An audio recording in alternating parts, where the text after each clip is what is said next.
नमस्ते दोस्तों, स्वागत है आपका आज के इस नए वीडियो में। आज के इस वीडियो में हम शांति से और विस्तार में बात करेंगे कि आईआरएफसी यानी इंडियन रेलवे फाइनेंस कॉरपोरेशन के शेयर पर पिछले कुछ समय से यह स्टॉक लगातार चर्चा में बना हुआ है और इसी वजह से कई निवेशकों के मन में कन्फ्यूजन भी है।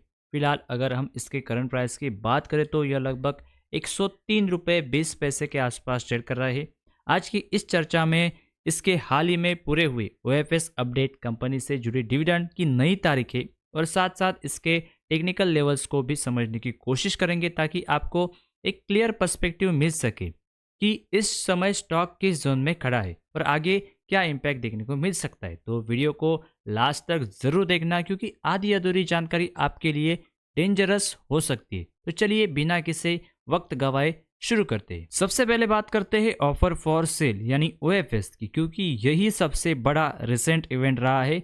सरकार ने इस ओएफएस के लिए 104 रुपये का प्राइस फिक्स किया था और इसमें रिटेल इन्वेस्टर के लिए 10% का रिजर्वेशन रखा गया था। शुरुआत में यह भी संकेत दिया गया था कि ज़रूरत पड़ने पर ग्रीन इशू ऑप्शन का इस्तेमाल किया जा सकता है, जो आमतौर पर तब होता है जब डिमांड बहुत ज़्यादा होती है। लेकिन ग्राउंड रियलिटी यह रही है कि नॉन रिटेल कैटेगरी पूरी तरह सब्सक्राइब नहीं हो पा रही है और लगभग 95% तक ही भर पाई है। इसी वजह से सरकार ने फैसला लिया है कि ग्रीन इशू ऑप्शन का इस्तेमाल नहीं किया जाएगा। अगर इसे प्रैक्टिकल नज़रिए से देखें तो जब वही शेयर मार्केट में 103 रुपये के आसपास मिल रहा है तो 104 रुपये के ओएफएस में अप्लाई करने का खास इंसेंटिव नहीं बनता। यही कारण रहा है कि रिटेल कैटेगरी में भी कोई बहुत ज़्यादा इंटरेस्ट देखने को नहीं मिला है। अब आगे बढ़ते हैं एक बहुत ही इंपॉर्टेंट अपडेट की तरफ जो डिविडेंड से जुड़ा हुआ है। आईआरएफसी के बोर्ड ऑफ डायरेक्टर्स की मीटिंग 9 मार्च 2026 को शेड्यूल है और इस मीटिंग में कंपनी अपने सेकेंड इंटरिम डिविडेंड पर फैसला ले सकती है। इसके साथ साथ कंपनी ने रिकॉर्ड डेट भी डिक्लेयर कर दी है जो 13 मार्च 2026 रखी गई है। इसका सीधा और सिंपल मतलब यह है कि जिन निवेशकों के पास 12 मार्च तक यह शेयर होगा वही इस डिविडेंड के लिए एलिजिबल माने जाएंगे। इसलिए अगर कोई इन्वेस्टर डिविडेंड के पॉइंट ऑफ व्यू से इस स्टॉक को देख रहा है तो इन तारीखों को क्लियरली समझना बहुत ज़रूरी है। अब सवाल यह आता है कि आखिर इस बार कंपनी कितना डिविडेंड दे सकती है।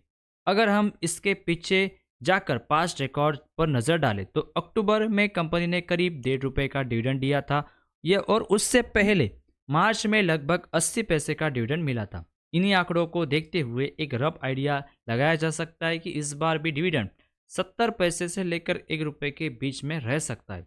यह अमाउंट बहुत बड़ा नहीं लगता, लेकिन मार्केट सेंटिमेंट के हिसाब से यह एक पॉजिटिव ट्रिगर जरूर बन सकता है, खासकर तब जब स्टॉक पहले ही अच्छे खासे करेक्शन से गुजर चुका हो। ऐसे समय पर डिविडेंड की खबर शॉर्ट टर्म में प्राइस को सपोर्ट देने या माइंड रिवर्सल लाने में मदद कर सकती है। अब अगर हम कंपनी के फंडामेंटल की बात करें तो ओवरऑल पिक्चर काफी मजबूत नजर आती है। आईआरएफसी का मार्केट कैप करीब 1,34,945 करोड़ रुपए के आसपास है, जो अपने आप में एक स्ट्रॉन्ग साइज दिखाता है।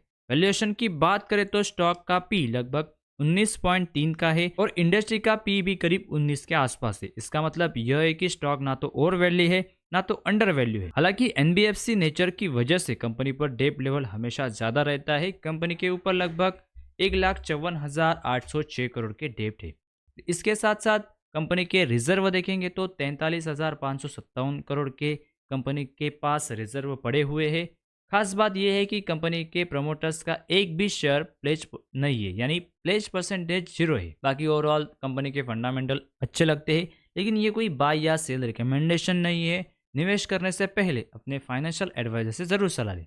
अब टेक्निकल चार्ट पर नजर डालते हैं। फिलहाल स्टॉक थोड़ा सा बेयरिश जोन में दिखाई देता है और अपने मेजर मूविंग एवरेज के नीचे ट्रेड कर रहा है। वीकली चार्ट के हिसाब से 96-97 रुपए का लेवल एक बहुत इंपॉर्टेंट सपोर्ट की तरह काम कर रहा है। इसके साथ साथ 100 रुपीज़ का लेवल एक साइकोलॉजिकल सपोर्ट भी माना जा सकता है। अगर किसी वजह से स्टॉक 95-96 के नीचे शार्पली ब्रेक करता है तो आगे सेलिंग प्रेशर बढ़ सकता है, लेकिन फिलहाल इसकी प्रोबेबिलिटी कम नजर आती है क्योंकि इसी जोन के आसपास 200 डे मूविंग एवरेज का भी स्ट्रॉन्ग सपोर्ट मौजूद है। कुल मिलाकर अगर पूरी स्थिति को हम समझे तो डिविडेंड से जुड़ी खबर एक पॉजिटिव साइन जरूर है। अगर ग्लोबल मार्केट का सेंटीमेंट स्टेबल रहता है तो 100 से 103 रुपए के इस रेंज से स्टॉक धीरे धीरे रिकवरी या रिवर्सल देखने को मिल सकता है।